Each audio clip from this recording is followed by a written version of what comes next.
Okay, so hello everyone, this is Sunil Jangda, your physics educator. Welcome to the session. तो कैसे आप सब? I hope सभी अच्छे होंगे, अच्छे से पढ़ रहे होंगे। तो एक बार फटाफट से बताओ कि ऑडियो एंड वीडियो कैसा आ रहा है आप लोगों के पास। मैं अच्छे से ऑडिबल एंड विजिबल हूँ? एक बार फटाफट से बता दीजिए, फिर स्टार्ट करते हैं आज की इस क्लास को।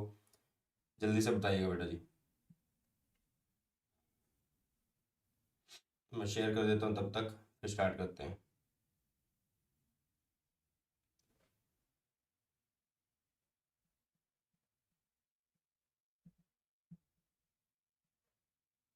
चलो, तो आई होप कि सब कुछ सही चल रहा है। मैं अच्छे से ऑडिबल विजिबल भी हूँ सबको। कोई दिक्कत आ रही है, परेशानी आ रही है तो बता दो भाई।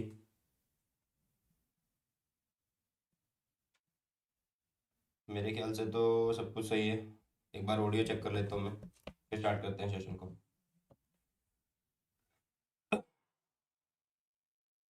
बेटा एनसीईआरटी तो सभी के लिए इम्पोर्टेंट है ना, इम्पोर्टेंट क्वेश्चन ही है यहाँ पे।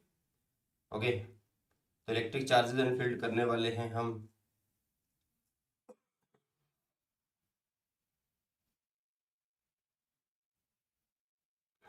चलो, तो एक बार शेयर जरूर कर देना सभी बच्चे अपने सभी फ्रेंड्स के साथ, फिर स्टार्ट करते हैं सेशन को।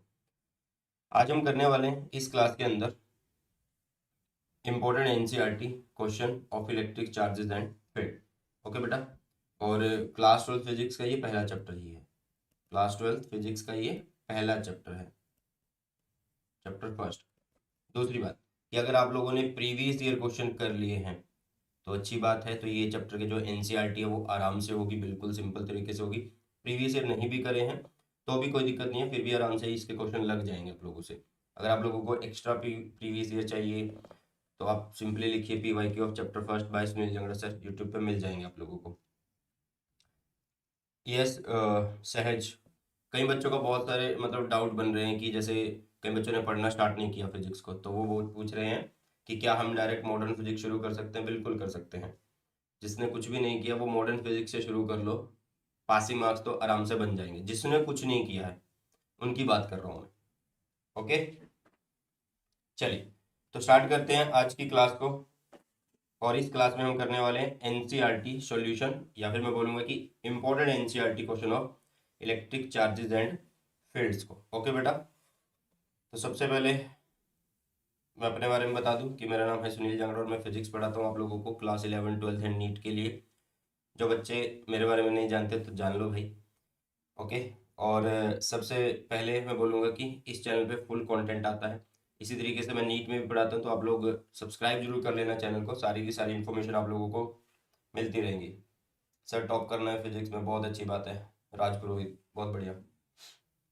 यस, हर्ष आ जाएंगे भाई। हम्म, चलिए तो स्टार्ट करते हैं आज के सेशन को, बट उससे पहले मैं बताऊंगा आप लोगों को कि एक मिनट, ये चल क्यों नहीं रहा यार।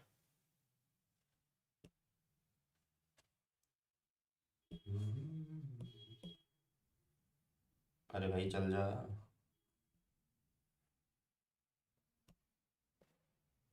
बिल्कुल मनीष डुल सबके लिए है बेटा जी, ठीक है।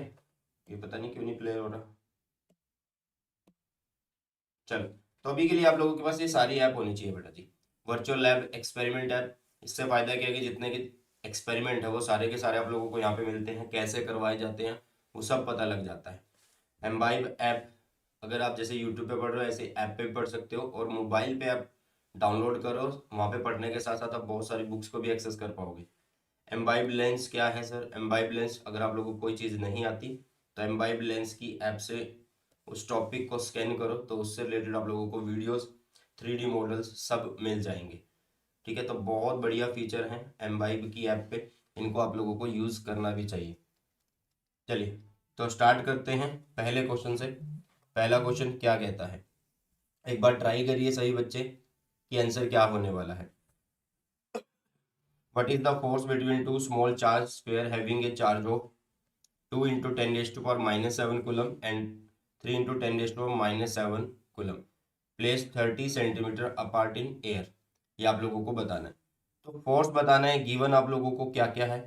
गिवन है आप लोगों को एक चार्ज जो कि है 2 into 10 raise to power minus 7 coulomb, और दूसरा है 3 into 10 raise to power -7 coulomb. अब बहुत सारे बच्चों को दिक्कत आती है न्यूमेरिकल सॉल्व करने में, ठीक है, बहुत सारे बच्चों को दिक्कत आती है भैया न्यूमेरिकल सॉल्व करने में, तो उनको सिर्फ एक सिंपल तरीका अपनाना है। जैसे ये क्वेश्चन दिया हुआ है, सबसे पहले लिखो गिवन चीजें कौन कौन सी हैं। सबसे पहले क्या लिखना है कि गिवन चीजें कौन कौन सी है, वो आप लोगों को यहाँ पे लिखनी है, ठीक है, ओके। और उसके बाद उसने जो बोला है, अब जैसे कि डिस्टेंस उसने बोला तो डिस्टेंस भी लिख लो, 30 सेंटीमीटर में है। अब इसको पहले मीटर बना लो, तो आर को आप मीटर अगर बनाओगे तो 30 के नीचे आप 100 लिख दोगे, ऐसे, है ना। तो ये बन जाएगा 30 × 10 - 2 मीटर बन जाएगा। अब वो पूछ रहा है कि फोर्स निकाल दो दो चार्जेस के बीच में। तो भैया फोर्स कैसे निकालते हैं दो चार्जेस के बीच में, उसके लिए तो एक फॉर्मूला होता है, जो कि होता है के Q1 Q2/r²। और उसने वो बोला ही है कि वो किस में रखा है, एयर में, तो कुछ एक्स्ट्रा लगाने की जरूरत नहीं है यहाँ पे। तो के की वैल्यू कितनी होती है बेटा, 9 × 10⁹ Q1 और Q2 कितना है, 2 × 10⁻⁻7, ये है 3 × 10⁻⁻7 कुलम। और नीचे है r², कितना है, 30 × 10⁻2 को मैं 2 बार लिख दूं, ऐसे लिख दूं, बताओ क्या ही दिक्कत है। तो अब फटाफट से बताओ कि आंसर क्या आने वाला है, कमेंट सेक्शन में बता दो, कमेंट सेक्शन में बताओ कि आंसर क्या आने वाला है भैया।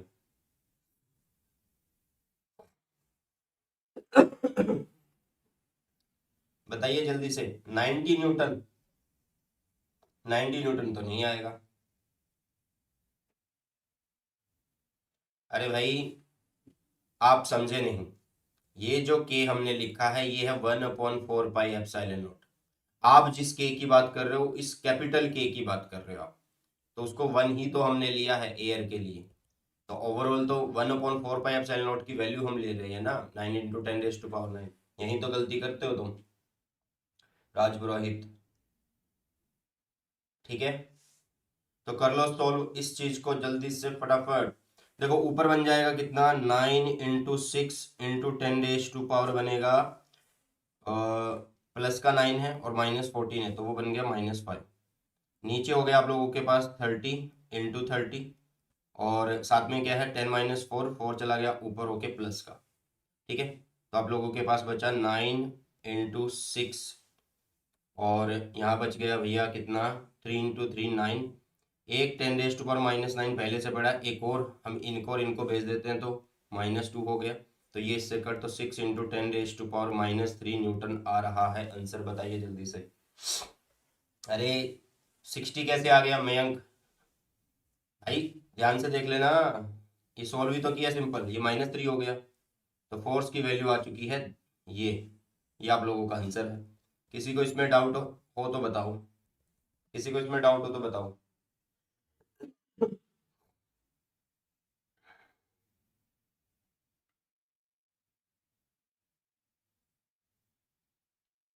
बताओ यार, ये जो 60 लिख रहे हैं इनको समझ में आया या नहीं आया,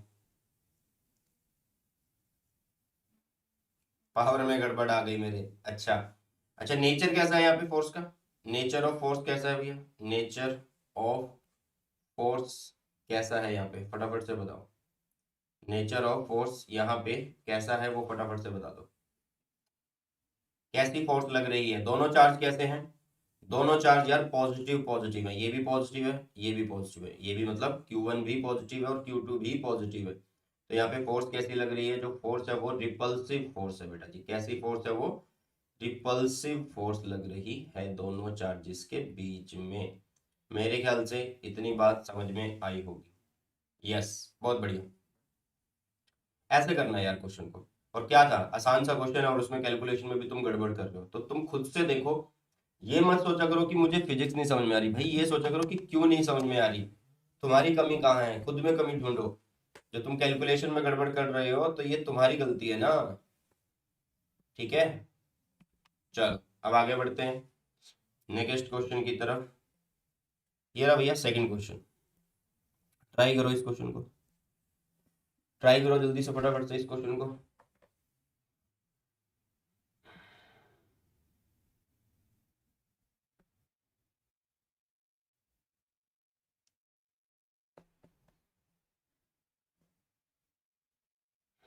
करो।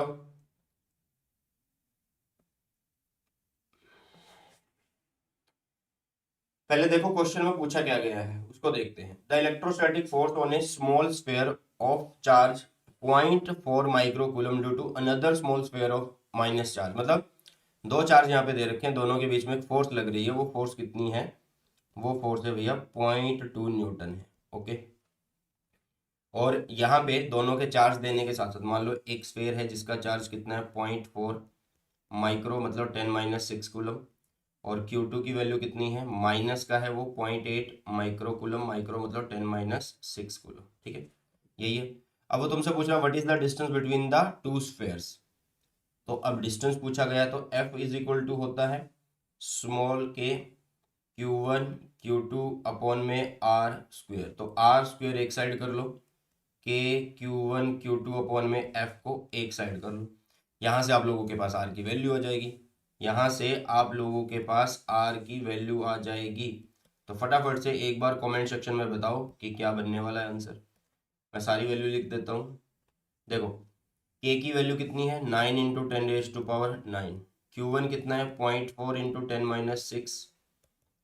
Q2 कितना? मॉड ही लेंगे, मैग्नीट्यूड ही लेंगे, तो 0.8 × 10 - 6 वैल्यू निकाल रहे हैं तो कोई दिक्कत नहीं है। नीचे फोर्स कितनी है?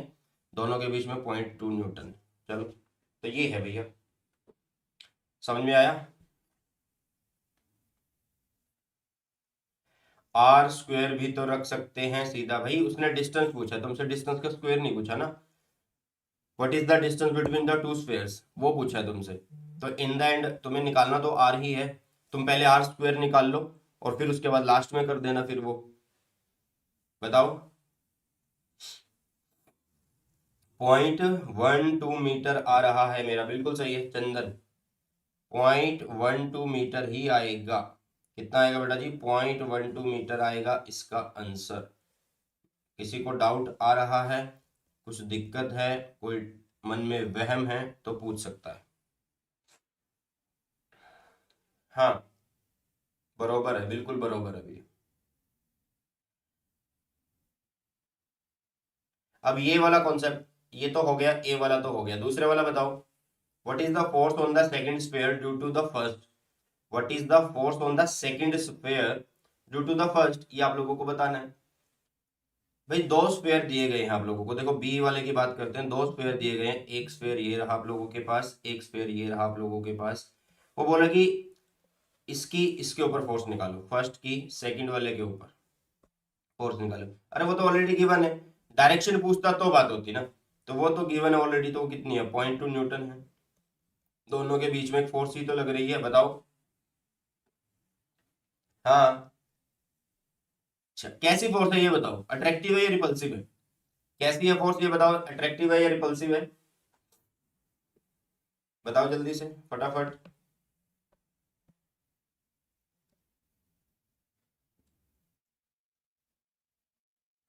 चंदन पुरोहित भाई, थोड़ा सा समय दे, क्योंकि न्यूमेरिकल है और न्यूमेरिकल बच्चों को लेट समझ में आते हैं, दैट्स वाई थोड़ा सा हम धीरे चल रहे हैं और यहाँ पे इंपॉर्टेंट करवाए जा रहे हैं। अट्रैक्टिव, यस, क्योंकि एक आप लोगों के पास कैसा है? पॉजिटिव है, और एक आप लोगों के पास कैसा है बेटा जी? नेगेटिव है। दैट्स वाई आप बोल सकते हो कि यहाँ पे जो फोर्स का नेचर है वो कैसा है?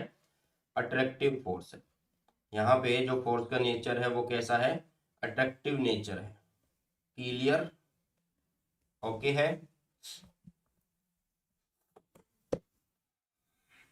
हाँ, चलो फिर नेक्स्ट क्वेश्चन की तरफ बढ़े। बताओ फटाफट से, नेक्स्ट क्वेश्चन की तरफ चलें।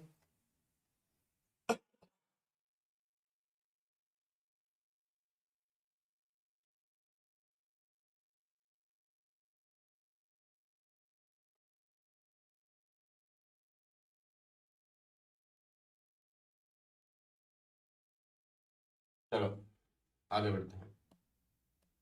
नेक्स्ट, यहाँ पे आप लोगों को ये दिया गया है भैया, चेक दैट द रेशो।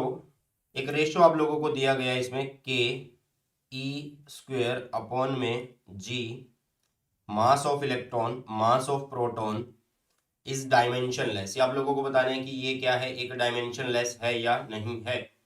जल्दी से एक बार फटाफट से बता दीजिए, हाँ और ना में उत्तर दीजिए। चंदन बोल रहा है कि यस है, कि ये डायमेंशनलेस है। और बाकी बताओ जल्दी से, फटाफट फटाफट बताओ भाई।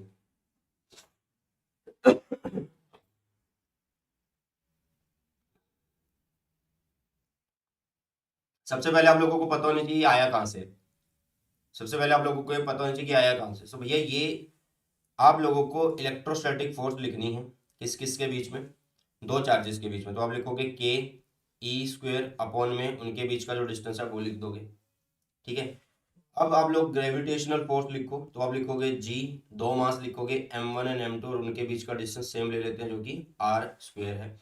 अब ये M1 M2 को हम इलेक्ट्रॉन प्रोटॉन बोल सकते हैं कि ये एक इलेक्ट्रॉन है और ये वाला जो है ये प्रोटॉन है, मास ऑफ प्रोटॉन, ये मास ऑफ इलेक्ट्रॉन है।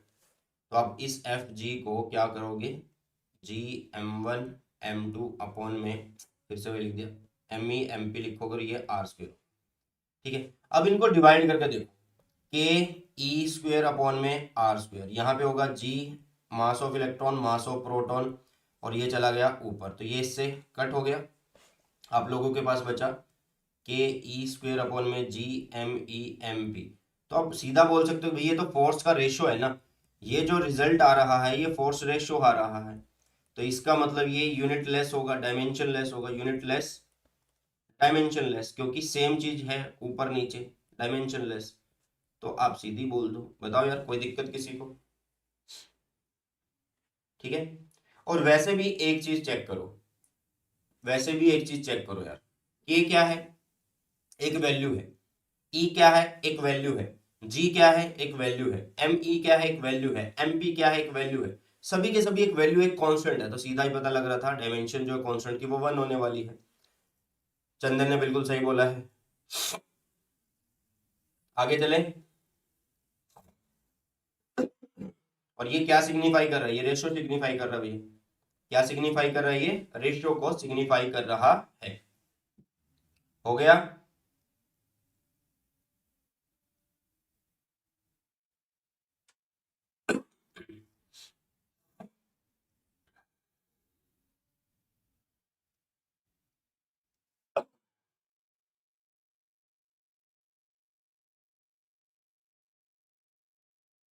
चलो नेक्स्ट, अच्छा कोई और पार्ट तो नहीं था इसमें, यही था। नेक्स्ट क्वेश्चन ट्राई करिए, बहुत आसान है। क्या बोला जा रहा है इसके अंदर, explain the meaning of the statement electric charge of a body is quantized. भाई क्वांटाइजेशन को समझाना है। भाई बॉडी जो है, electric charge of a body जो क्वांटाइज्ड है, जिसको हम लिखते हैं Q इज इक्वल टू, ऐसे लिखते हैं प्लस माइनस एन ई लिखते हैं। एन इज जो होता है वो इंटीजर होता है, क्या होता है ये इंटीजर होता है ना। और ई क्या होता है, ई की वैल्यू, चार्ज की वैल्यू होती है 1.6 इंटू 10⁻⁻19 कूलम। तो ये क्या चीज बता रही है कि किसी बॉडी पे जो चार्ज होगा वो इस तरीके से होगा, इंटीजर का मल्टीपल होगा, ठीक है। समझ में आया, क्या होगा वही हो, इंटीजर का मल्टीपल होगा।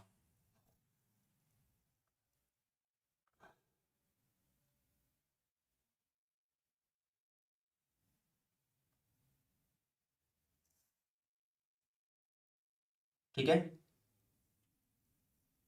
हाँ, मतलब ऐसा नहीं हो सकता कोई तुम्हें बोले कि 5/2 इंटू में ई कर दूं, तो ये पॉसिबल नहीं होगा, ये किसी बॉडी पे पॉसिबल नहीं है। हाँ 2E पॉसिबल है, -2E पॉसिबल है, ठीक है, 3E पॉसिबल है, प्लस -3E पॉसिबल है, मतलब कुछ भी नंबर हो सकता है, बट ये फ्रैक्शन में ना हो, पॉइंट्स में ना हो, 2 point this, 2 point this, 3 point this, 10 point this, 9 point this, नहीं ऐसा नहीं होगा। सेकंड पार्ट देखो, सेकंड पार्ट देखो भैया जल्दी, सेकंड पार्ट जल्दी से देखिएगा, फटाफट से बताइए। Why can one ignore quantization of electric charge when dealing with macroscopic that is large scale charges? बताइए फटाफट से। इन्हें बोला है कि हम क्वांटाइजेशन को, क्वांटाइजेशन जो इलेक्ट्रिक चार्ज है उसको हम क्या कर देते हैं, इग्नोर कर देते हैं जब हम डील कर रहे हैं मैक्रोस्कोपिक। मैक्रोस्कोपिक मतलब बड़ी चीजों से, किससे भैया, बड़ी चीजों से। हाँ समझ में आया, भाई बड़ी चीज है, देखो यहाँ पे इसके केस में एन जो है वो बड़ा होगा, लार्ज होगा, और ई है वो स्मॉल है, ई है जो स्मॉल है, ठीक है, ई है क्या है, स्मॉल है, बिल्कुल सही। मैग्नीट्यूड हाई होती है वो बड़ा होता है, दैट्स वाई हम इसको इग्नोर कर देते हैं।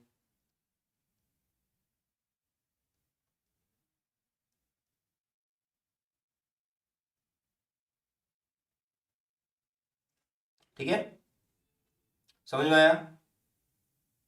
क्योंकि यहाँ पे जो ये चीज हमने लिखी है एन लार्ज ई स्मॉल, ये वाली क्या चीज बता रही है, इससे मतलब मैक्रोस्कोपिक के खेल में क्या होगा कि ई की वैल्यू जो है वो बहुत ज्यादा स्मॉल है और एन की वैल्यू जो है वो लार्ज है, तो इसका मतलब चार्ज एक तरीके से कॉन्टिन्यूस की तरह है, लगातार है। दैट्स वाई उसको हम इग्नोर कर देते हैं, दैट्स वाई हम उसको इग्नोर कर देते हैं। चलो नेक्स्ट, आगे बढ़े। यार कमेंट सेक्शन में कमेंट कर दो, जब तक कमेंट नहीं करोगे फिर कैसे चलेगा।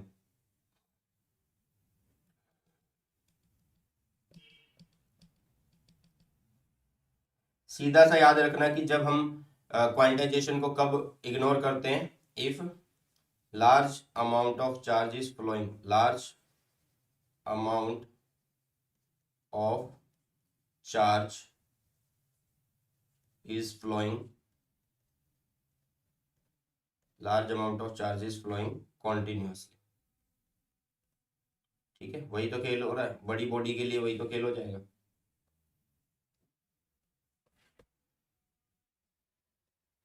ठीक है, चलो बच्चे पता नहीं कहाँ होते हैं भैया, और फिर बोलते हो कि सर क्लासेस क्यों लेट होती हैं। भैया तुमसे ही तो मोटिवेशन आता है, अगर तुम क्लास में नहीं होंगे, जिनके पेपर अगर वही क्लास में नहीं है तो भाई हम क्या कर रहे हैं फिर यहाँ।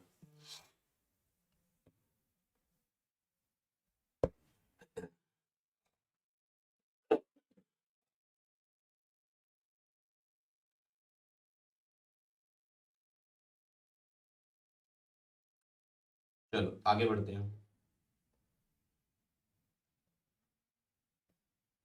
नेक्स्ट।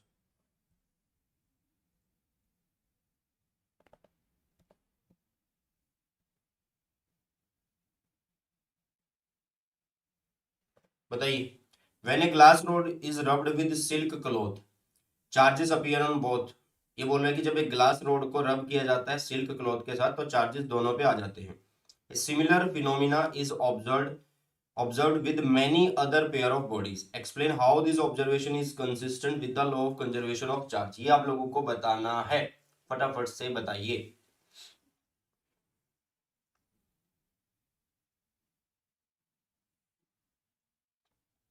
देखो यार, एक सिंपल सा फंडा लेते हैं। आपने क्या किया कि यहाँ पे एक ये सिल्क क्लॉथ लिया, ठीक है, ये लिया भैया सिल्क क्लॉथ, और यहाँ पे एक रोड ली आपने, ग्लास रोड ली ऐसे, और इसको यहाँ पे रब करना शुरू कर दिया। ये क्या है, ये glass rod, it is what, it is glass rod, ठीक है, it is what, it is glass rod. अब आप इसको क्या कर रहे हो, इस पर रब कर रहे हो, रब कर रहे हो। तो भैया रब कर रहे हैं तो क्या हो रहा है कि यहाँ पे देखो, दोनों के पास अपना जो है चार्ज है, सब पे अपना अपना चार्ज है, इक्वल चार्ज है, कोई भी चार्ज का लॉस नहीं होगा, यहाँ पे ट्रांसफर होगा। होता क्या है कि यहाँ पे हीट जनरेट हो जाती है जब ये रब होता है, ड्यूरिंग रबिंग, तो यहाँ पे हीट जनरेट होगी। हीट होती है भैया एक एनर्जी, और वो एनर्जी मिल जाएगी किसको, इलेक्ट्रॉन को। किसके इलेक्ट्रॉन को मिलेगी, जिनको एनर्जी की रिक्वायरमेंट होगी, और वो इलेक्ट्रॉन एनर्जी लेके एक्साइट होंगे कि भैया मैं तो चला, एक्साइट होंगे। और जहां से लॉस ऑफ इलेक्ट्रॉन हुआ, लॉस ऑफ जहां पे इलेक्ट्रॉन हुआ वो बन जाएगी पॉजिटिवली चार्ज, वो बन जाएगी पॉजिटिवली चार्ज, ठीक है। और जहां पे गेन ऑफ इलेक्ट्रॉन हो गया वो बन जाएगी negatively charge, gain of electron. Similarly यहाँ पे क्या होगा कि इलेक्ट्रॉन जो है वो रोड से जाके सिल्क क्लॉथ में जाएंगे, रोड से सिल्क क्लॉथ में जाएंगे, ठीक है, यहाँ पे सिल्क क्लॉथ में आ जाएंगे। तो इसका मतलब यहाँ पे पीछे क्या रह रहा है, इसके ऊपर पॉजिटिव रह रहा है। तो ग्लास रोड पे आ जाता है कौन सा चार्ज, ग्लास रोड पे आ जाता है भैया पॉजिटिव चार्ज, ठीक है। अभी और भी समझाने का टॉपिक है इसमें, रुको। पहले ये समझो कि इतनी चीज समझ में आई या नहीं है। और सिल्क क्लॉथ जो है उस पे आ गया है नेगेटिव चार्ज। बताओ भाई, उस पे आ गया नेगेटिव चार्ज। इतनी बातें समझ में आई?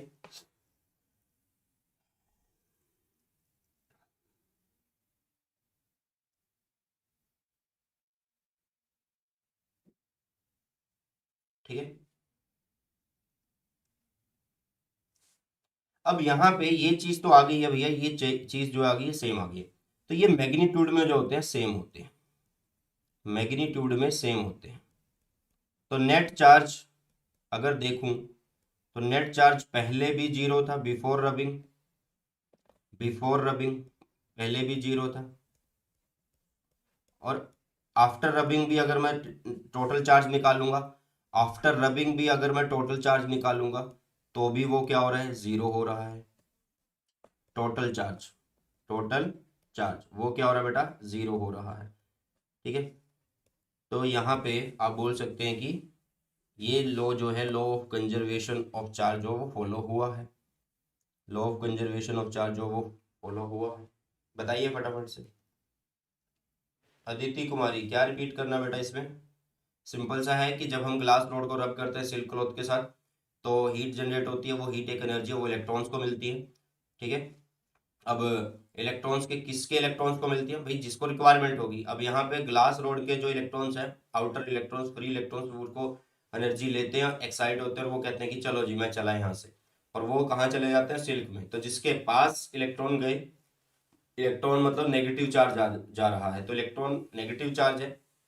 तो इलेक्ट्रॉन नेगेटिव चार्ज है तो किसी चीज को नेगेटिव कर रहे हैं, तो उसको नेगेटिवली चार्ज बोला गया। जहां से नेगेटिविटी निकल गई है तो वो पॉजिटिविटी आ गई वहां पे। समझ में आ गई चीजें? हाँ। चलो, हुआ तो यही है, इनएक्चुअल तो यही हुआ कि टोटल चार्ज यहाँ पे ट्रांसफर हुआ है, मतलब वही डिस्ट्रीब्यूट हो गया है, कुछ अलग से नहीं बना यहाँ पे। क्लियर? जल्दी से एक बार फटाफट से बता दीजिए, फिर आगे की तरफ बढ़ते हैं और नेक्स्ट क्वेश्चन को करते हैं। अभी हम कौन से क्वेश्चन पे हैं फिर? सिक्स क्वेश्चन पे आ चुके हैं शायद से। हाँ, सिक्स क्वेश्चन पे आ चुके हैं भैया। चलो, अब बताओ फिर सिक्स क्वेश्चन क्या है, फटाफट से बताओ। What is the force on A charge of 1 micro coulomb placed at the centre of square? ये आप लोगों को बताना है, जल्दी करिए फटाफट से।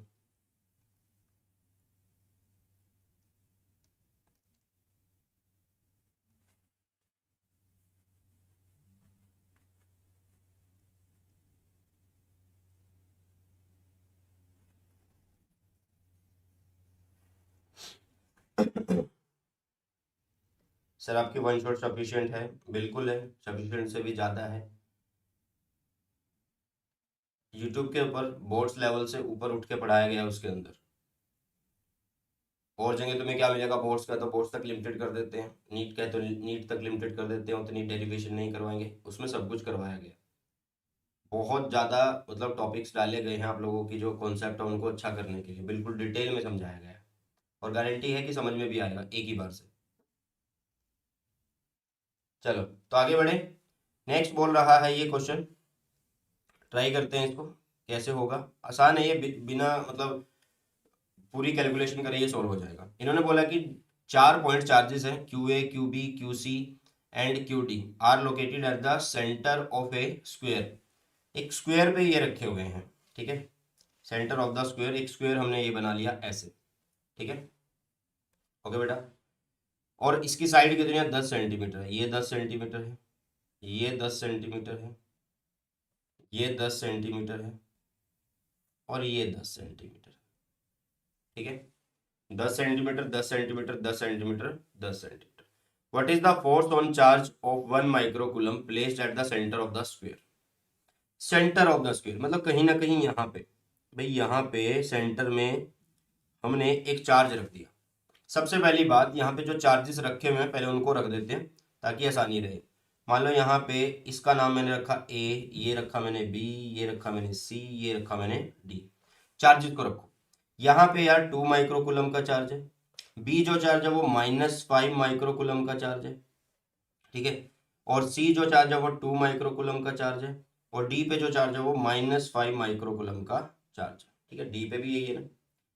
अब बीच में क्या रखा है उन्होंने, what is the force on A charge of 1 microcoulomb, ये प्लस का चार्ज है, बीच वाला जो चार्ज है वो प्लस का चार्ज है और 1 माइक्रोकुलम का चार्ज है। तो अभी ध्यान से देखना, अभी ध्यान से देखना कि होने वाला क्या है यहाँ पे। अगर मैं पहले चार्ज की बात करूं, अगर मैं पहले चार्ज की बात करूं तो वो इस चार्ज के ऊपर एक फोर्स लगाएगा क्या, इस डायरेक्शन में, बताओ यार, क्या वो इसके ऊपर फोर्स इस डायरेक्शन में लगाएगा या नहीं लगाएगा, फटाफट से बताओ। रिपेल करेगा ना, सेम चार्ज है। और ये वाला जो बी है वो उसको अपनी तरफ इस साइड एक फोर्स लगा रहा होगा, यस और नो, फटाफट से बताओ। सिमिलरली, सिमिलरली जो सी पे चार्ज है वो भी तो फोर्स लगाएगा इसके ऊपर इसी दिशा में, अपोजिट दिशा में, कि भाई भाग यहाँ से, भाग यहाँ से, तेरा कोई काम नहीं है, ऐसे। और सिमिलरली ये वाला जो चार्ज है डी पॉइंट पे वो उसको अपनी तरफ खींचेगा। तो ओवरऑल क्या हो रहा है, बराबर फोर्स लग रही है सब जगह से। बराबर कैसे सर, सेम ही डिस्टेंस तो है ये, सेम ही डिस्टेंस तो है ये एल है तो ये भी एल है, ये भी एल है और ये भी एल है, सेम डिस्टेंस पे फोर्स लग रही है। तो नेट फोर्स यहाँ पे क्या हो रही है, नेट फोर्स यहाँ पे 0 होगी, बताओ। विदाउट एनी कैलकुलेशन आप इसका आंसर कर सकते थे। सर पास का जुगाड़ बता दो, बेटा मैंने रात ही वीडियो बनाया उसके बारे में। इवन जो जिन्होंने कुछ नहीं पढ़ा वो आराम से पास हो सकते हैं, जिन्होंने आधा सिलेबस कर लिया वो आराम से अपने स्कोर को इम्प्रूव कर सकते हैं, और जिन्होंने पूरा सिलेबस कर लिया तो वो रिवीजन कैसे करें उस पर एक वीडियो मैंने रात बनाया है, वो देख लेना एक बार, ठीक है। बस यूट्यूब पे लिखो physics bye Sunil Jangra sir, सब मिल जाएगा। चलिए आगे बढ़े।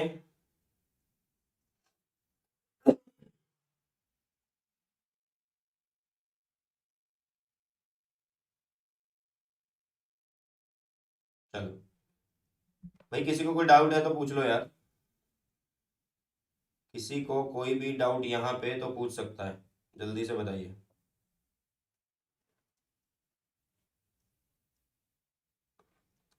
बेटा बताया तो है, वन शॉट, मेरी वन शॉट बेस्ट है बेटा, कोई डाउट नहीं है ना।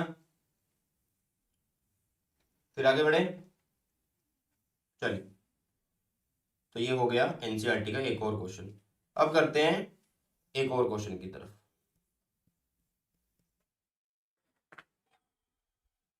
ये तो बिल्कुल आसान सा है, ये तो बिल्कुल आसान सा थ्योरी सा, ये हो जाएगा या नहीं हो जाएगा, फटाफट से बताओ। इन्होंने बोला है an electrostatic field line is a continuous curve, that is a field line can not have sudden break while not. जल्दी से बताइए, ये तो बिल्कुल सिंपल सा छोटा सा टॉपिक है।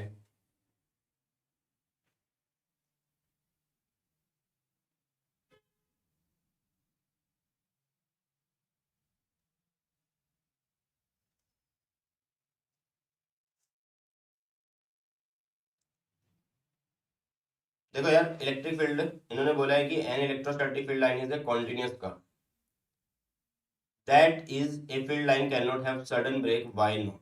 इसका मतलब है कि इलेक्ट्रिक फील्ड लाइन के पास एक सडन ब्रेक नहीं होता, एकदम से वो टूटती नहीं है, व्हाई नॉट। देखो एफ, एफ नहीं ई की बात करते हैं, ई इज इक्वल टू होता है के क्यू बाय में आर स्क्वेयर, मतलब क्यू अपॉन में 4 पाई एप्सिलॉन नॉट आर, बताओ, है ना। मतलब इलेक्ट्रिक फील्ड जो लाइन है वो डिस्टेंस के बढ़ने के साथ साथ क्या होती है भैया, उनकी स्ट्रेंथ क्या होती है, या फिर बोलो इलेक्ट्रिक फील्ड लाइंस जो है, इलेक्ट्रिक फील्ड वो घटते हैं, ठीक है। समझ में आई, समझ में आई या नहीं आई। तो भैया वो बोल रहे कि एक सडन ब्रेक क्यों नहीं होता, भाई जब डिस्टेंस 0 होगा तभी तो बोलेंगे हम, और वो तो चल रही है, डिस्टेंस है तो सडन ब्रेक तो नहीं हो सकता, एकदम से वो वैनिश नहीं हो सकती। बताओ फटाफट से, कृतिका बताया है, बताओ अगर कोई डाउट अभी भी।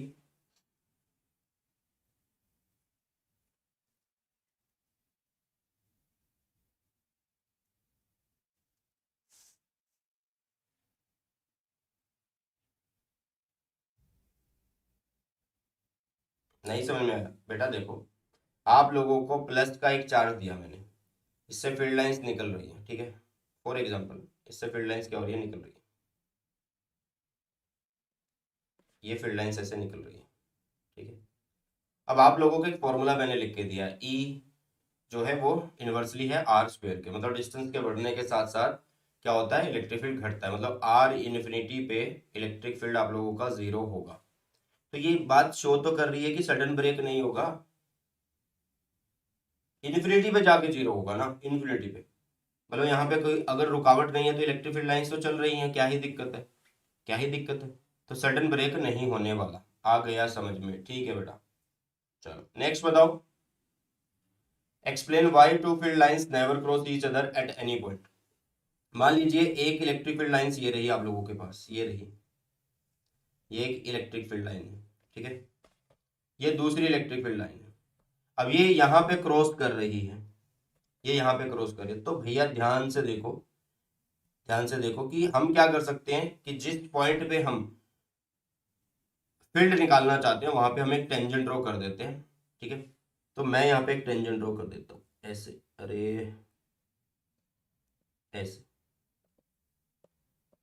कर दिया। सिमिलरली दूसरी लाइन के साथ भी मैं टेंजेंट ड्रॉ कर सकता हूँ। अरे भाई ये क्या हुआ, मतलब एक ही पॉइंट से आप तो दो डायरेक्शन देने लग गए, एक ही पॉइंट पे आप बोल रहे हो कि दो डायरेक्शन है, तो इसलिए भाई two field lines never cross each other at the point of intersection, there will be two direction of electric field which is not possible, ठीक है, जो कि पॉसिबल नहीं है, जो कि पॉसिबल नहीं है।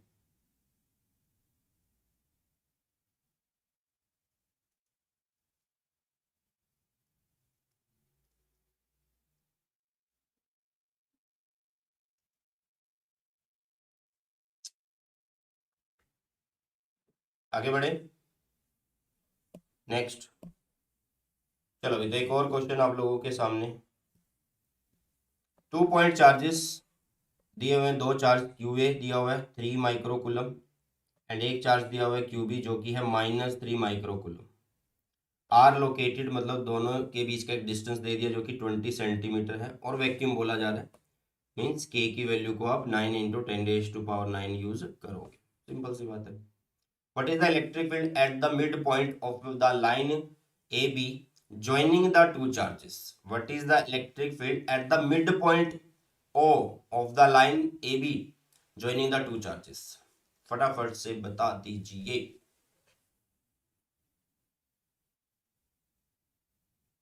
ए और बी दो चार्ज है, मान लो ये ए है ये बी है, दोनों को एक लाइन जोड़ रही है, दोनों को एक लाइन जोड़ रही है। यहाँ पे हम बोलते हैं कि मिड पॉइंट में एक पॉइंट हमने बना दिया ओ, तो आपको यहाँ पे फील्ड बताना है, what is the electric field, वो आप लोगों को बताना है। तो विदाउट एनी कैलकुलेशन ये आप लोगों का जो है आंसर आ जाना चाहिए, फटाफट से बताओ।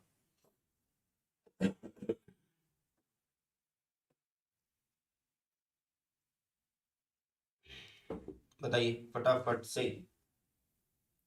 कई बच्चे यहाँ पे लिख देंगे कि ये 0 हो जाएगा, कई बच्चे यहाँ पे लिख देंगे कि ये 0 हो जाएगा। भाई इलेक्ट्रिक फील्ड है, चार्ज का साइन चेक करो, डायरेक्शन चेक करो। पहली बात भाई यहाँ पे पॉजिटिव चार्ज है, यहाँ पे नेगेटिव चार्ज है, तो इस पॉइंट पे जो फील्ड होगा वो कैसा होगा, ए की वजह से कैसा होगा, ऐसे जा रहा होगा, बी की वजह से भी उसी डायरेक्शन में जा रहा होगा। भाई बी में नेगेटिव चार्ज है तो अंदर ही जाएगा फील्ड, तो मतलब ई ए एंड ई बी दोनों सेम डायरेक्शन में हैं, तो वो दोनों सिंपल ऐड होंगे यहाँ पे, ठीक है। टोटल डिस्टेंस कितना दिया हुआ है, टोटल डिस्टेंस कितना दिया हुआ भैया, 2 पॉइंट चार्जेस दिए हुए हैं और 20 सेंटीमीटर पे रखे हैं, तो 10-10 सेंटीमीटर पे हैं, 10 सेंटीमीटर इधर, 10 सेंटीमीटर इधर। तो आप लोग क्या करोगे यहाँ पे, पहले आर को क्या बना लो, मीटर बना लो। तो 20 सेंटीमीटर को हमने किया 100 से डिवाइड, ये इससे कट तो 0.2 मीटर हुआ, मीन्स ये 0.1 मीटर हुआ, ये 0.1 मीटर हुआ। तो इलेक्ट्रिक फील्ड लिखेंगे due to A at O point, तो E is equal to K की वैल्यू 9 × 10⁻⁹, चार्ज की वैल्यू जो सोर्स चार्ज है उसकी वजह से लिखेंगे तो वो कितना है 3 × 10⁻⁻⁶। आर का स्क्वायर लिखेंगे तो 0.2 × 0.2 लिख देंगे। सॉल्व करो जल्दी से, सॉल्व करो जल्दी से। ये है electric field due to A. Similarly electric field due to B हम करने वाले हैं। Similarly electric field due to B हम करने वाले हैं।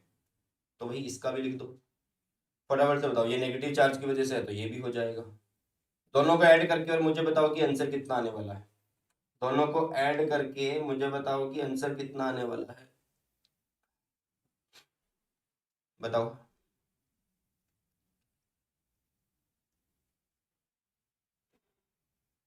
सिंपल है, नेगेटिव चार्ज है, वैल्यू रखो।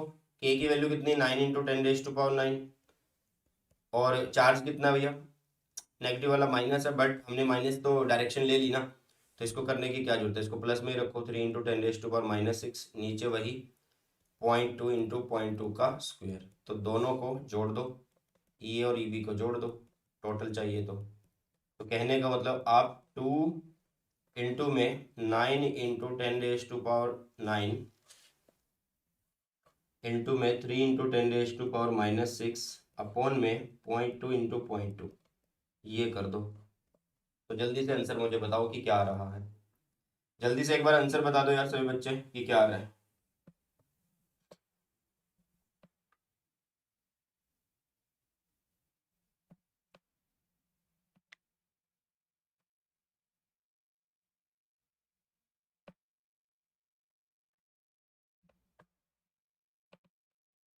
हो गया?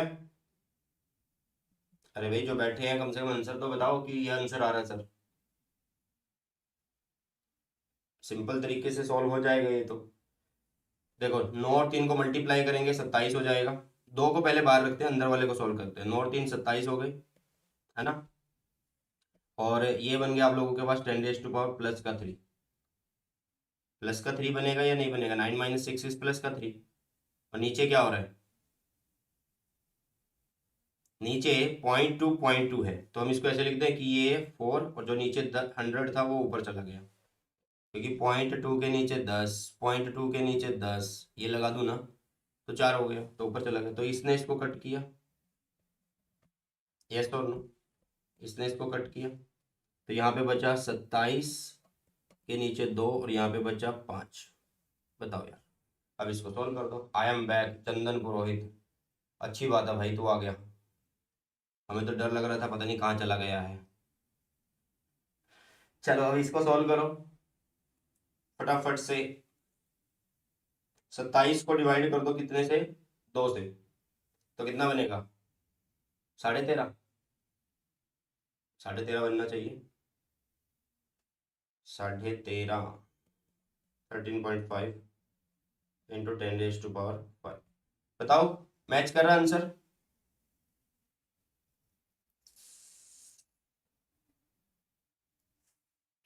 कुछ गड़बड़ तो नहीं करी।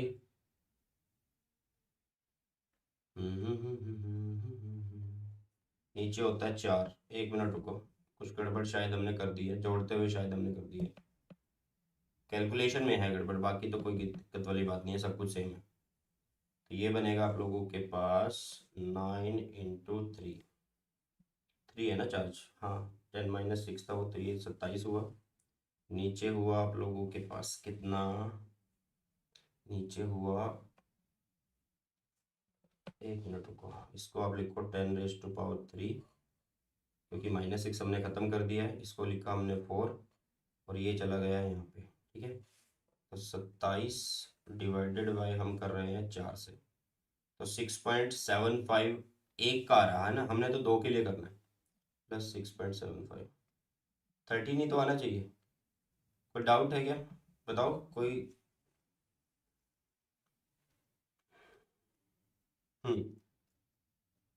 13.5 इंटू 10⁻⁵, यही तो है।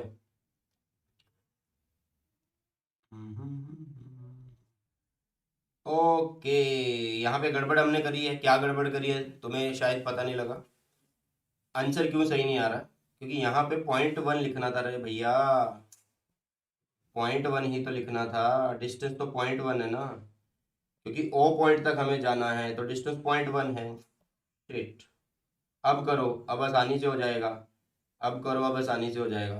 वो तभी मैं सोच रहा था 13.5 तो हमारा मैच नहीं कर रहा है, बट क्या प्रॉब्लम हो रही है। तो ये 0.1 को करा तो ये हुआ 1, ऊपर चला गया 10⁻², ठीक है।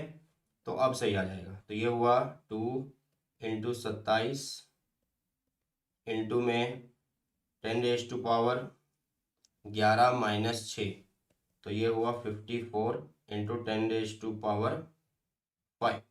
मतलब आप इसको 5.4 इंटू 10⁻6 लिख सकते हो। तो ये आंसर आएगा इलेक्ट्रिक फील्ड न्यूटन पर कूलम। तो ये आंसर आएगा बेटा जी। अच्छी बात है, अगर 99 परसेंटाइल आ रहे हैं तो अच्छी बात है भैया, बहुत बढ़िया। क्लियर? चलो सेकंड बताओ फिर। इसका ए पार्ट तो हो चुका है, बी पार्ट के लिए आंसर बताओ तुम। If a negative test charge of magnitude 1.5 into 10⁻⁻9 c is placed at that point, what is the force experienced by the test charge. अगर मैं इस ओ पॉइंट पे एक क्या रख दूं, अगर मैं इस ओ पॉइंट पे एक चार्ज रख दूं 1.5 इंटू 10⁻⁻9 कूलम, तो क्या होने वाला है, कितनी फोर्स यहाँ पे लगेगी, ये आप लोगों को बताना है। फटाफट से बताओ।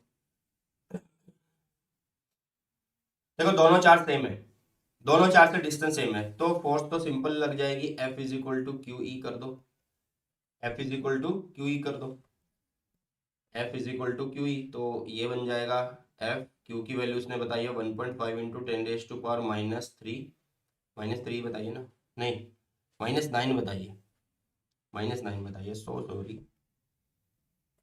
-9 बताइए। साथ में E है, E कितना है 5.4 इंटू 10⁻6, तो मल्टीप्लाई कर लो, बस इसको मल्टीप्लाई कर देते हैं। तो ये बनेगा भैया 1.5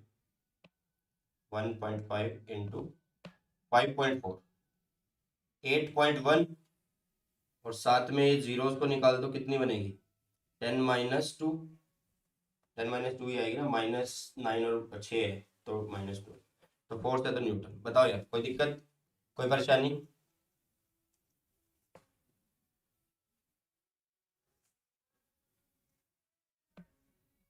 वाह जी वाह, सत्संग चला हुआ है बाहर की तरफ। 10-3, अच्छा -3, हाँ 9, -9 + 6 -3। Okay okay okay okay okay okay, इतना तो तुम समझ ही सकते हो कि सर कहना क्या चाहते हैं, भावनाओं को समझो तुम लोग। क्लियर? अब बढ़े आगे। चलो भाई, तो नेक्स्ट क्वेश्चन ये रहा आप लोगों के सामने आपकी कंप्यूटर स्क्रीन पर, ठीक है, जल्दी से बताओ क्या होने वाला है।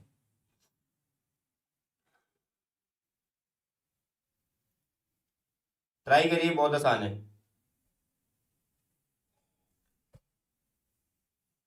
देखिए यहाँ पे क्या बोला जा रहा है, यहाँ पे बोला जा रहा है a system has two charges Q A and Q B, मतलब एक चार्ज है क्यू ए जिसकी वैल्यू कितनी है 2.5 इंटू 10⁻⁻7 कूलम है, ठीक है, और एक चार्ज है जिसकी वैल्यू है -2.5 इंटू 10⁻⁻7 कूलम है, ठीक है, ठीक। उसके बाद है ये लोकेट कहाँ है, ए वाला जो है वो रखा हुआ है भैया 0,0, -15 सेंटीमीटर पे, ठीक है, और बी वाला जो रखा हुआ है वो रखा हुआ है 0,0 + 15 सेंटीमीटर पे, ये रखा हुआ है, ठीक है, ये माइनस वाला है बी दूसरा, respectively. What are the total charge and electric dipole moment of the system. भाई पहले इसको रख लो कहाँ पे ये है।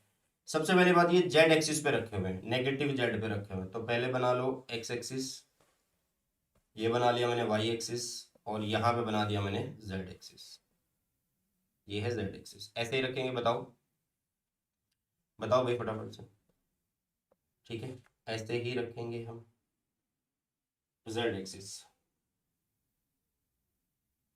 ये मान लेते हैं प्लस जेड है, ये मान लेते हैं माइनस जेड है, ठीक है, एक है प्लस जेड और एक है माइनस जेड आप लोगों के पास।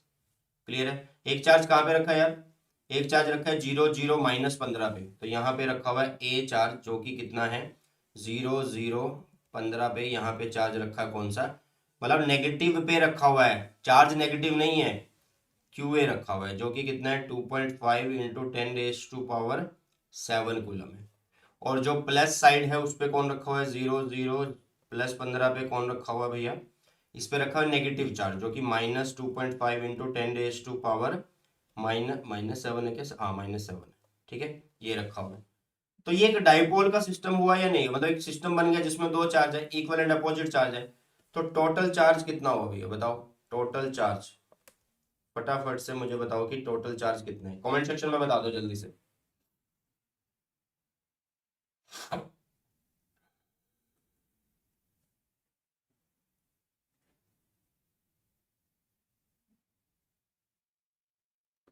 भाई मेरे मेरे पास तो एक ही चैनल है, तो मेरे सारे चैनल सब्सक्राइब कौन से कर लिए तुमने? चलो तो टोटल चार्ज बताओ पहले। तो टोटल चार्ज कितना है, एक प्लस का एक माइनस का दोनों बराबर है, तो भैया 0, ठीक है 0। और क्या पूछ रहा है वो, dipole moment of the system पूछ रहा है। Dipole moment of the system कहाँ से कहाँ, ए से बी चलेगी, ऐसे चलेगी ना डाइपोल मोमेंट, पी वेक्टर। तो पी को कैसे लिखेंगे, क्यू इंटू 2a से लिखेंगे। तो कोई भी एक क्यू लेंगे क्योंकि मैग्नीट्यूड लिखना होता है। तो वो हो गया आप लोगों के पास कितना, 2.5 इंटू 10⁻⁷ -7 है, ठीक है, -7 इंटू में 2a डिस्टेंस बोल रहा है।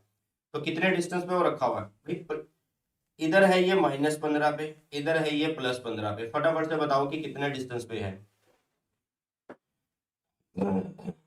जल्दी से बताओ टोटल कितना डिस्टेंस हुआ।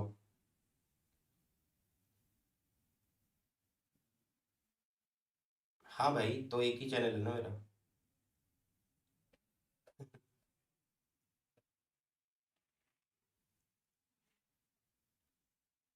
टोटल डिस्टेंस बताओ कितना हो गया यहाँ पे भाई, 15 उस साइड है 15 इस साइड है, तो +15 +15 मतलब टोटल डिस्टेंस की बात कर रहे हैं तो 30 सेंटीमीटर। 30 सेंटीमीटर को मीटर बनाओ तो नीचे 100 लगा देंगे, ठीक है। तो ये बन गया आप लोगों के पास 0, ये हुआ 7.5 और ये हो गया 10⁻⁻8। यही आएगा आंसर, फटाफट से बताओ। 10⁻⁻8 यही आएगा आंसर या नहीं आएगा, फटाफट से बता दो।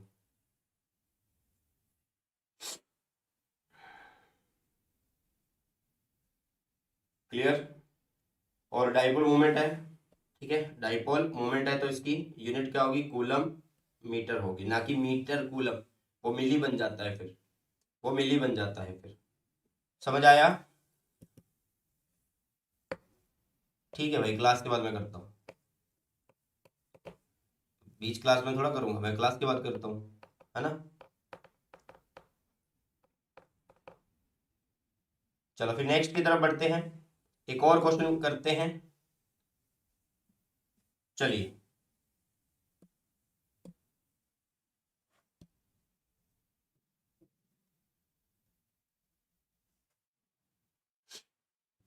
An electric dipole with dipole moment, an electric dipole with dipole moment, dipole moment क्या है, पी, कितनी दी हुई है, 4 × 10⁻⁹ coulomb metre, is aligned 30 degree with the direction of uniform electric field, मतलब थीटा की वैल्यू तुम्हें दी गई है और उस इलेक्ट्रिक फील्ड की वैल्यू भी दे दी है, कितनी है, 5 × 10⁻⁴ न्यूटन पर कूलम है। Calculate the magnitude of the torque acting on the dipole, torque आप लोगों को बतानी है कि कितनी उसके ऊपर लग रही है। तो टॉर्क का फॉर्मूला होता है P E sine theta, yes और नो। तो टॉर्क निकालनी है, पी की वैल्यू दी हुई है कितनी है, 4 × 10⁻⁹ ई की वैल्यू है 5 × 10⁻⁴ sin 30, क्या sin 30, sin 30 की वैल्यू इज 1/2। तो ये बन गया 4 और 5 को मल्टीप्लाई करो तो इट इज 20, 20 इंटू में 10⁻⁻5 एंड इज 1/2, ये इससे कट ये इससे कट, तो दिस इज 10 × 10⁻⁵ बताइए जल्दी से। तो ये बन जाएगा आप लोगों के पास 10⁻⁻4 न्यूटन और मीटर, क्योंकि फोर्थ इंटू में डिस्प्लेसमेंट होता है ना परपेंडिकुलर। 10⁻4 Newton metre. चलो इतना समझ में आ गया है।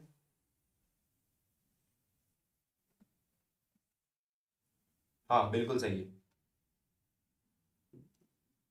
चलो नेक्स्ट एक और क्वेश्चन करते हैं। इससे आगे के क्वेश्चन मैं नेक्स्ट क्लास में करवाऊंगा तुम्हें, ठीक है। इससे आगे के क्वेश्चन नेक्स्ट क्लास में, और मंडे को मैं आप लोगों को सीबीएसई का ऑफिशियल जो सैंपल पेपर है वो करवाने वाला हूँ।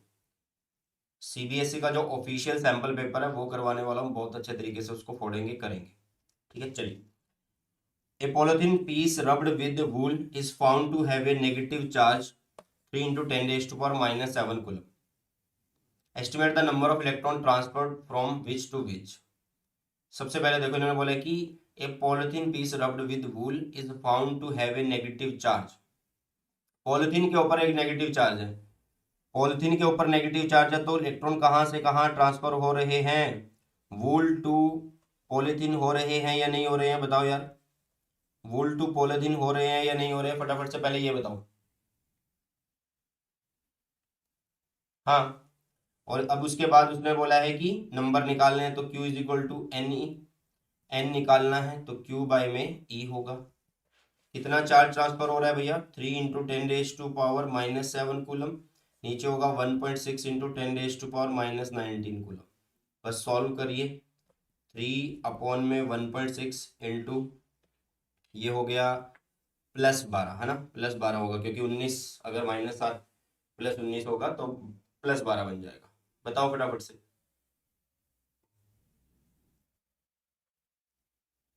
ठीक है,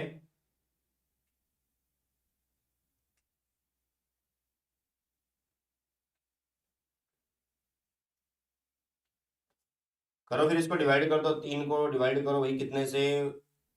3 को डिवाइड कर दो 1.6 से। 3 डिवाइडेड बाय 3 नहीं है, 3.3 है यार, ये तो 3.2 बोल रहा है। चलो डिवाइड करके देखते हैं। 3 डिवाइडेड बाय 2, नहीं 1.6, तो 1.875 आ रहा है लगभग। तो अराउंड अराउंड आप बोल सकते हैं कि 2, ठीक है। ये टोटल नंबर है। नंबर तो पूरे ही बताने पड़ेंगे ना तुम्हें, नंबर तो पूरे ही बताने पड़ेंगे। तो नंबर अप्रोक्स अपने ले लिए, क्लियर है। हाँ, तो उसको 1.87 ऐसा कुछ नहीं कर सकते आप, तो नंबर एक बताना पड़ेगा। Is there a transfer of mass from wool to polythene? Yes और नो, बताओ यार जल्दी से। Is there transfer of mass from wool to polythene? Yes. क्यों? क्योंकि क्या हो रहा है? इलेक्ट्रॉन ट्रांसफर हो रहे हैं। इलेक्ट्रॉन क्या हो रहे हैं? ट्रांसफर हो रहे हैं, और इलेक्ट्रॉन के पास एक अपना मास है। तो इलेक्ट्रॉन के पास एक अपना मास है, तो मास भी तो ट्रांसफर हो रहा है, मास भी तो ट्रांसफर हो रहा है, तो आप बोल सकते हो कि यस, यहाँ पे मास ट्रांसफर हुआ है। क्लियर? चलो, तो अभी एक क्वेश्चन है, ये होमवर्क के लिए है, ठीक है।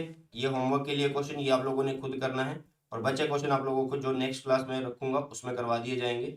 ये होमवर्क है, 4-5 क्वेश्चन रहते हैं, अब शायद से 5 नहीं, गॉस थ्योरम पे बेस्ड रहते हैं, तो वो सारे के सारे करवाऊंगा। ये होमवर्क का क्वेश्चन, इसको जरूर से करना है सभी बच्चों ने, और इस वीडियो के कमेंट सेक्शन में कमेंट करके जाना है, ठीक है। हाँ, जिस पे इलेक्ट्रॉन जाएगा उसका मास ज़्यादा हो जाएगा। तो अभी के लिए मैं आप लोगों को यही बोलूंगा कि ये सारी की सारी ऐप्स जो आप लोगों के मोबाइल फ़ोन में होनी चाहिए। ये चल क्यों नहीं रहा है? और ऐप डाउनलोड कर लेना फटाफट से, मेरी ऐप पे भी क्लास होती है, तो प्ले स्टोर से मिल जाएगी आप लोगों को, ऐप स्टोर पे मिल जाएगी, बहुत सारी बुक्स को एक्सेस कर पाते हो। साथ में वर्चुअल लैब एक्सपेरिमेंट, अगर आप लोगों को प्रैक्टिकल देखने हैं, समझने हैं, रीडिंग कैसे लेते हैं, कोई रिएक्शन कैसे होती है, कोई प्रोजेक्ट कैसे बनाते हो, सब आप लोगों को वीएलई ऐप पे मिल जाता है। एम्बाइब ऐप पे पढ़ने के साथ साथ आप बहुत सारी बुक्स को एक्सेस कर पाते हो। एम्बाइब लेंस के थ्रू आप लोग क्या कर पाओगे? एम्बाइब लेंस के थ्रू आप चीज़ों को, चीज़ मतलब जो चीज़ आप लोगों को नहीं आती, जो टॉपिक आप लोगों को नहीं आता, उसको स्कैन करो, तो आप लोगों को उससे related 3D models, 3D videos, animation video, lecture video सब मिल जाते हैं। तो बहुत बढ़िया है, सारे डाउट्स क्लियर हो जाएंगे, है ना। तो बस अभी के लिए यही करना है आप लोगों को, ऐप डाउनलोड कर लेनी है, और साथ में व्हाट्सएप ग्रुप है उसको डाउनलोड कर लेना, मतलब ज्वाइन कर लेना है। बढ़िया वाले फीचर हैं एम्बाइब के, एक बार मैं तुम्हें बता देता हूँ। 70,000 से ज़्यादा वीडियोस लेक्चर हैं यार, 2,000 से ज़्यादा बुक्स हैं, डाउट सॉल्व किए जाते हैं, और प्रायोरिटी कस्टमर सपोर्ट है, मतलब जल्दी से जल्दी, जितना जल्दी हो सके। और 60 से 70 प्लस क्लासेस डेली होती हैं, लाइव क्लासेस, पेरेंट ऐप के थ्रू जो है परफॉर्मेंस को ट्रैक किया जा सकता है और अचीव जर्नी बना के आप अपने पिछले सिलेबस को कंप्लीट कर सकते हैं। आप क्वेश्चन की प्रैक्टिस कर सकते हो, टेस्ट दे सकते हो, टेस्ट को कस्टमाइज कर सकते हो। बढ़िया वाले कूबो से वहाँ पे पढ़ाया जाता है ऐप के ऊपर। और एम्बाइब लेंस के बारे में तो ऑलरेडी मैंने आप लोगों को बता दिया है। ठीक है, चलिए, तो ऐप डाउनलोड कर लेना सारी की सारी जो मैंने अभी तुम्हें बताई है। आई होप ये सेशन आप लोगों को अच्छा लगा है। अगर अच्छा लगा है तो अपने सभी फ्रेंड्स के साथ शेयर जरूर कर देना। हाँ, कर रहे हैं बेटा, बिल्कुल कर रहे हैं। ठीक है, चलिए, तो मिलते हैं नई क्लास में। सो बाय, टेक केयर, जय हिंद, वंदे मातरम।